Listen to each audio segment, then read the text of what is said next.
Hello, world.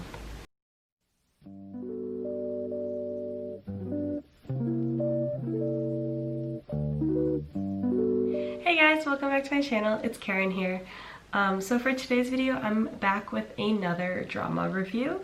If you haven't checked out my latest one, I did a review of the drama Itaewon Class. I'll try to maybe link it down below.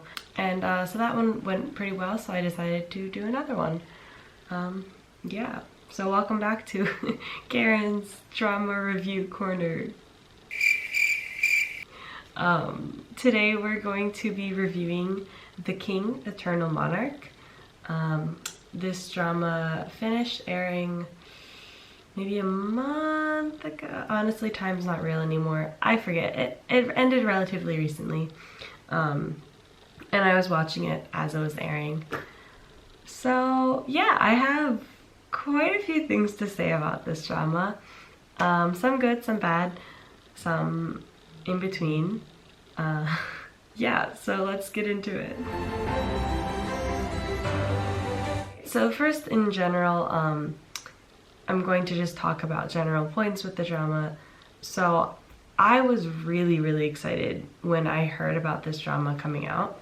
I heard it's Lee Min-ho's first drama back from the military, and he's one of my favorite actors, and it has Kim Go-eun, who is she was the main girl in Goblin, and the screenwriter, I think, is the one who's produced or made a lot of like Goblin, Descendants of the Sun, The Heir is like massive hits, and so it all had like a recipe to be awesome, and I just thought the concept was really cool.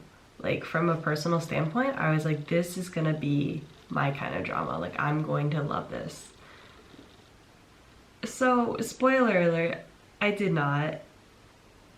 Yeah, I don't know if it was, I think it's a combination of a lot of things, but I think one of them is that I had such high standards going into it because I was anticipating so much that I think I was just kind of let down. Before getting into this, again, spoiler alert, what? Disclaimer, there will be spoilers, obviously.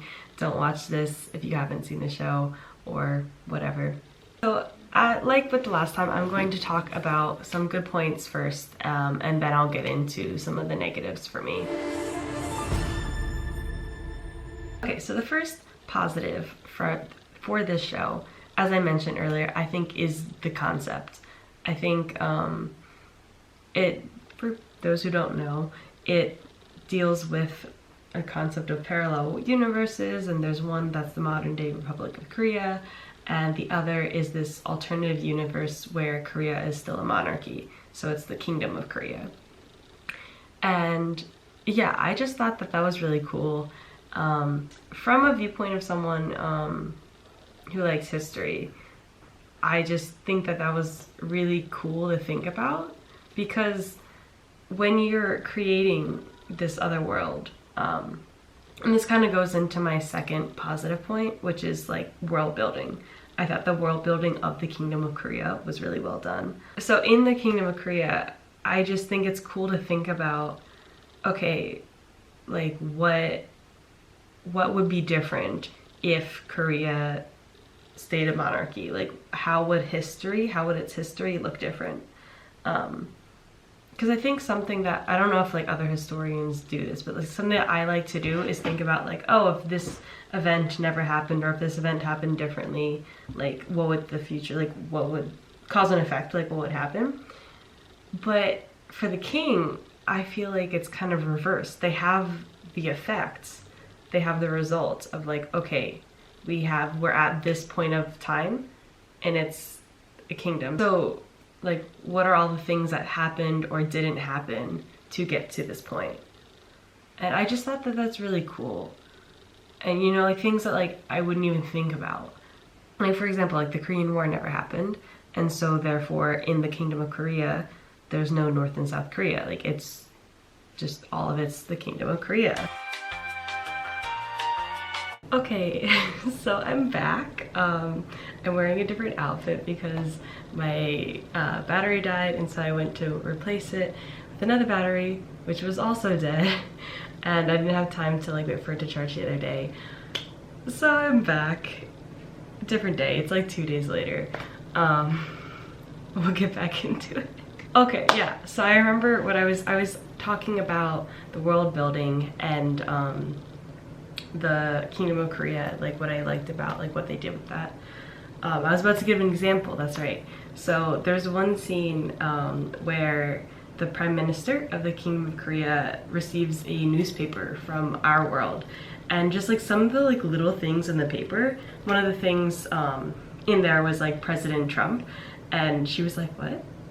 And so like kind of like that got me thinking like, huh, like I wonder where the writers went in terms of like historical events that led to that happening, that like it, like if the Kingdom of Korea, if the Korean War never happened, like could that have had an effect on like our politics today? Like maybe, I don't know.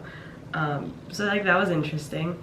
And like it was talking about like BTS, and like I realized that like the Hallyu wave probably didn't happen in that world, because like that it came about in Korea kind of as a result of all of these economic and like cultural policies like after the Korean War.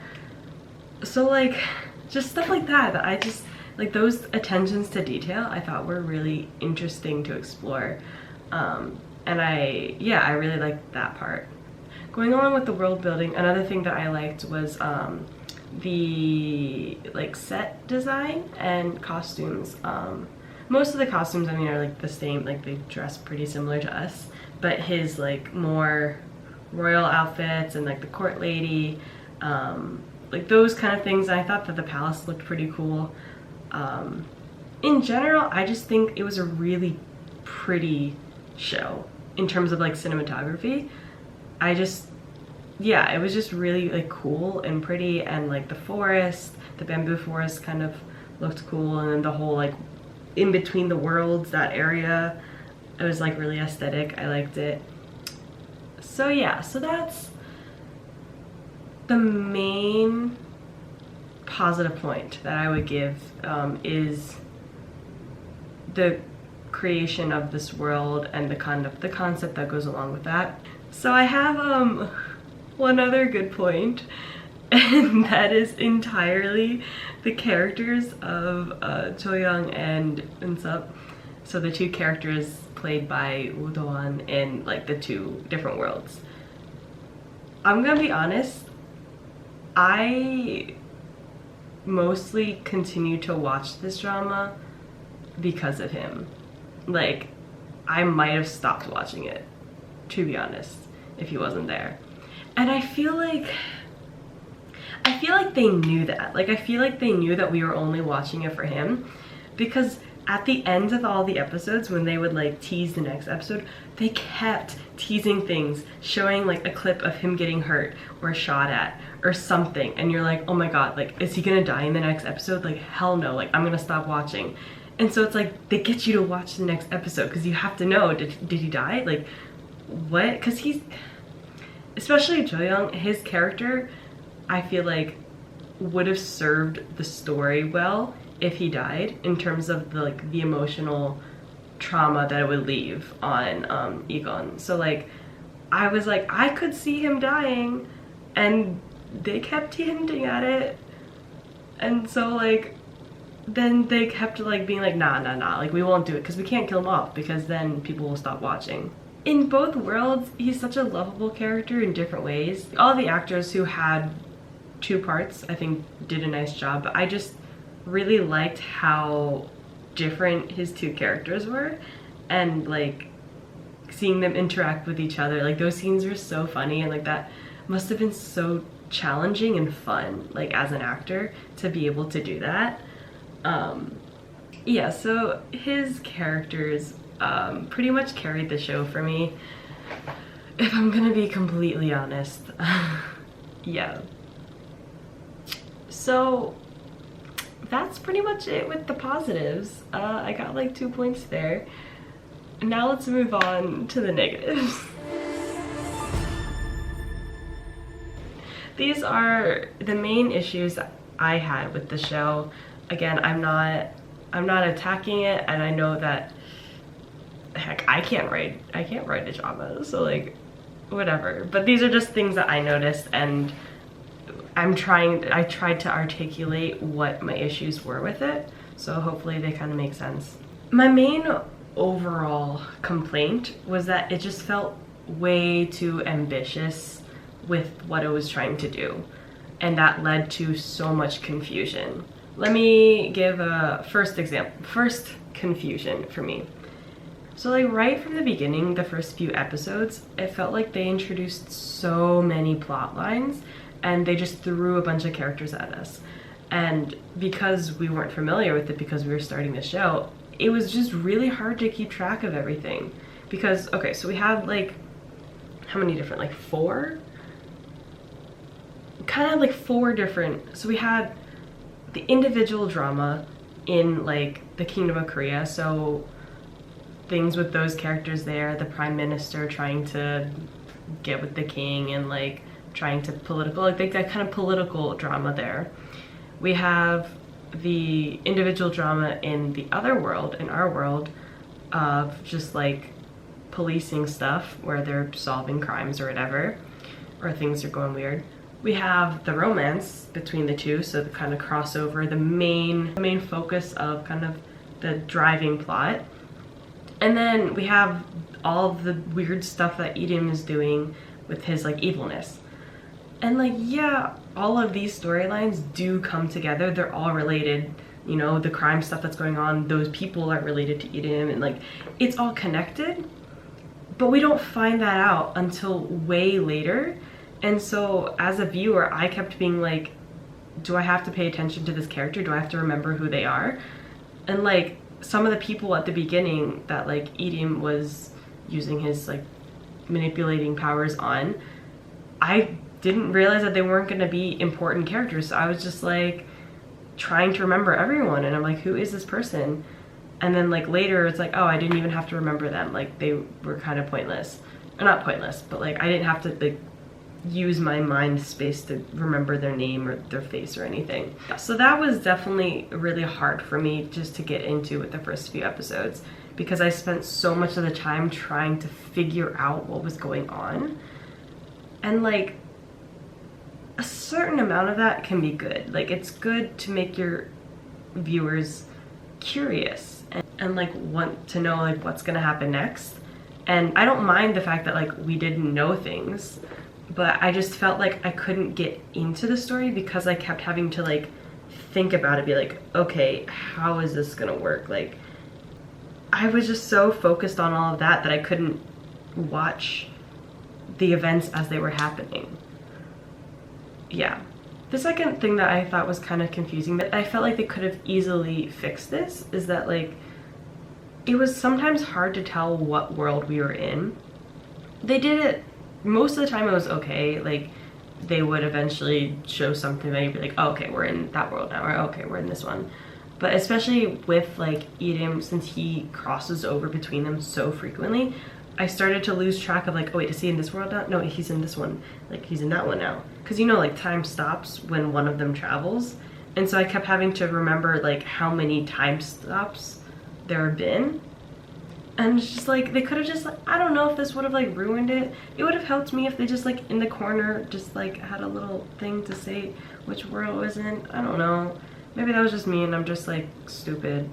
But it just kind of bothered me. The show hurt my head. I just want to watch my shows without thinking too much. Oh my god. The last thing that's confusing with this drama, the time travel. Like, I knew they were going to do it because I knew that he was obviously gonna have to travel back in time to save himself. But like, I get, when you introduce parallel worlds, I get that that also can mean like parallel space and parallel time. Like, you can warp time and space. Like, I get it in theory. I get that time travel would also be possible. Also, we have a magic flute, so like anything's possible. But I do, so again, I'm not a sci-fi fan. I don't know a lot about time travel, but I do know that like there are supposed to be rules, and whatever ruling system this show decides to go with, they stick with it. And I feel like this show didn't. I feel like there were a lot of rules of time traveling that didn't make sense to me. I was trying to figure out what way they were doing time travel. I'm gonna try to explain this, but I can't really explain it because I don't really get it. So near the end with the whole time traveling thing, when it happens, he goes back in time to try to that night or whatever. And like her, what's her name? I forgot her name. Teo, her memories like start to be like actively erased because like he's changing time so that like he wouldn't have met her. It feels like we're having it be like little by little the memory is changing, but I feel like if it had already happened, she just would already have those memories like that. Those would become the new memories. You wouldn't like actively feel them going away. And then him kind of like reappearing and reinserting himself. Like she's like, oh yeah, I remember suddenly that like I met you that one time when I was little. Like what? I feel like they just already have that memory. I don't know. Like I'm not doing a good job explaining it. And again, I'm not just be stupid and not know time travel stuff. What? I just don't get it. Also, Jo-young kind of should have died. I don't understand how he didn't die. I thought he died, and then suddenly he's alive later, and we're like, did Egon like go back and save him? Because like there was a lot of time in between there. I don't know. I don't know. That is everything about this show. I don't know. Okay, so the next issue I had with this drama,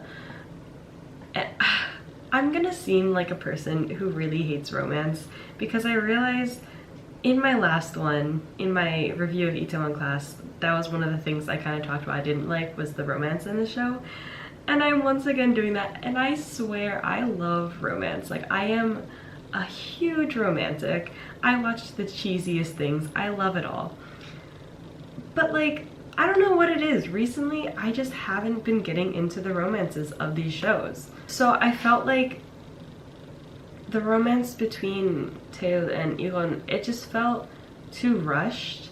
And it felt, not just rushed, but it felt like they were just like playing into the whole like destined to be together, fated to be together, because we have this like weird history thing going on where like he had her card, so he always knew that this person was out there, and so then he found him and was like, I found you, like we're meant to be together, versus actually building a relationship.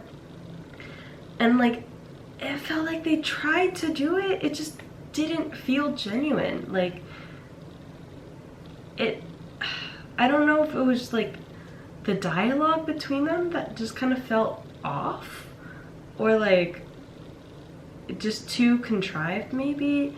I just didn't feel actual chemistry. And that's nothing just to like, there's no problem with the actors, because I think individually they're both phenomenal actors, and I've seen behind the scenes stuff of the actors, like interviews and stuff, and they actually have great chemistry. So I'm like, what is the problem here? It must be the writing. Yeah. I will say though that the romance did get better. I think, yeah, in the later episodes, because they already kind of had established the relationship, I was like, okay, like whatever, I'll get over the fact that this happened really quickly. Sure. And then like they were cute. Okay, so should I wrap it up? I'll wrap it up. So we get to the end of the drama, and I was actually pretty okay with the ending. Getting there was a journey, but I did in fact finish, and yeah, I think it wrapped up well. I really liked the scene where we see Unsup like kind of growing up, and then he's with Nadi, and I'm like, oh my baby. And like I forget what else happens. Honestly, I remember that part. And yeah, I feel like it ended as well as it could. It definitely, like before its ending, you're like kind of wondering, how is this relationship gonna last long term? Because like if y'all are gonna go between two worlds, like you have lives there, and like if you're not willing, so they kind of are just like meeting up on the weekends, and I'm like, I don't know if that's like a sustainable relationship. Also, like, can you never like settle down and have a family? Like, is she gonna like produce an heir for him and then like not be there to care for? Like, I don't know. I don't want to say like produce an heir, that sounds like weird, but you know what I mean. So there is kind of, I have like questions with that, but I don't know, I was pretty happy with the ending, to be honest. Okay, so overall reviews, basically summarizing it, you tried, you get an A+ for effort, really cool concept, solid world building, pretty good characters, but it just didn't meet the mark. It just, I felt like was trying to do way too many things, and because of that, it just hurt my head. Like, I'm but a baby. I don't know if it was like them I feel like they did feel a lot of pressure to like get this out, and it was Emino's first drama back after the military, and there was like there was so much, I think, pressure because of the like star-studded cast and crew, that they're like, okay, this is gonna be big, and then they didn't actually put in the work to make it good, you know? So I don't know, out of 10 I would still give it like 6 or 7 stars, you know? I think that's what I gave. I think I gave it 7.5 maybe. I gave it like an extra little nudge for Julia and stuff, because honestly they were what got me through this drama. Okay, so that was my review of The King Eternal Monarch. If you guys want to see more drama reviews or reviews of anything else, I really actually like making them, so leave me a comment if you want me to review anything, if I've seen it. If I haven't, then maybe I'll watch it first, or read it. Book reviews too. Yeah, and so if you enjoyed this video, please give it a thumbs up and subscribe for more, and I'll see you guys in the next video. Bye! Okay, I just had a really traumatic experience. As I was filming this video, before I started filming, I ordered some tteokbokki on a delivery app, and the app, I think, updated or changed some of the things in the like checkout part. Usually there's this part where you can give instructions to the driver, and under those I already had put the code to get into my building so that they could just leave it in front of my door. And so this time there wasn't one there, and I was like, oh, that's weird. And then I was like, okay, well, like maybe they know it. And so I had my phone over there as I was filming this video, and then I finished filming, I checked my phone, I get 4 missed calls from this guy and a text, and I'm like, oh crap. So I run downstairs, and the guy's like, not yelling at me, but like talking to me, and like frustrated, as I understand, frustrated in Korean, and I was like trying to say like I didn't have my phone on me, like I'm so sorry. I just like lied and was like I was in the bathroom, I don't know, for like 20 minutes. And he like showed me his phone, and he's like 4 times, and I'm like, I'm sorry, like I don't know why the app didn't have a spot for it anymore. Like I'm just really, it just really stressed me out. Okay, I just wanted to say this has nothing to do with the video. I just am sad now. I'm gonna go eat my tteokbokki.